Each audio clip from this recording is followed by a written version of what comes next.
Welcome back, everybody, to Northwest Small Batch Brewing. I'm Steven, and today is a little brew talk. I think this is one that some people will find interesting, and some people will be like, snooze fest. But there's definitely a segment of people that want to know how many calories are in their beer, like their homebrew beer. Maybe even in your store-bought beer, but we can easily calculate it, pretty easily, with your homebrew. So here's the deal. There's two ways that I know of that you can do this. The first way is the easy mode way, which is what I recommend. The hard way is doing it by hand. So the easy mode way is you plug in your recipe using brewing software.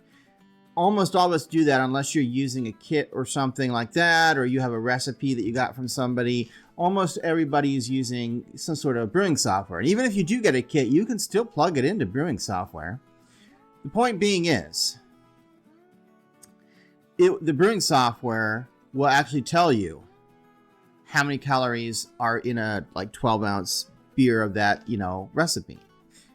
Easy peasy, lemon squeezy, right? But for those of us who aren't doing that, or just, there are those of us who actually want to know, how is it actually done? We want to know the background. We want to know the numbers. We want to know how to calculate it ourselves, right?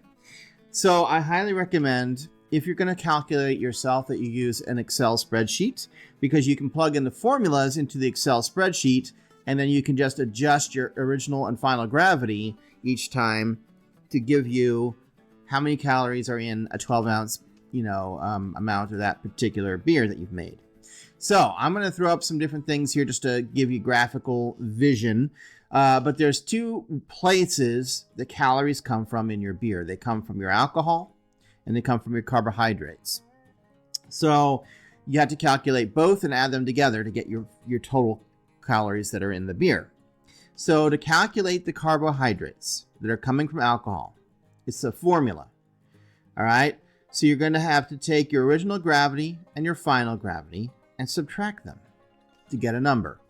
And then you're going to multiply that times 1881.22. Right.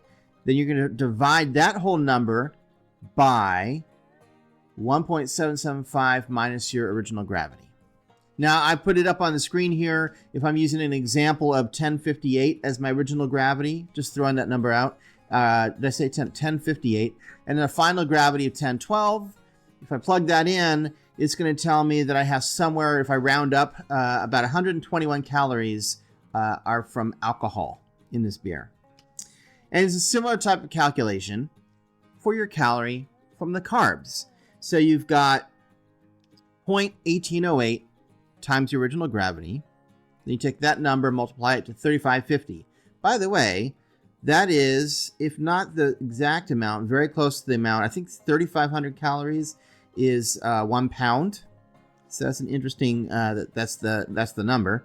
Anyway, then you add it to the second half of the equation, which is 0.8192 times your final gravity.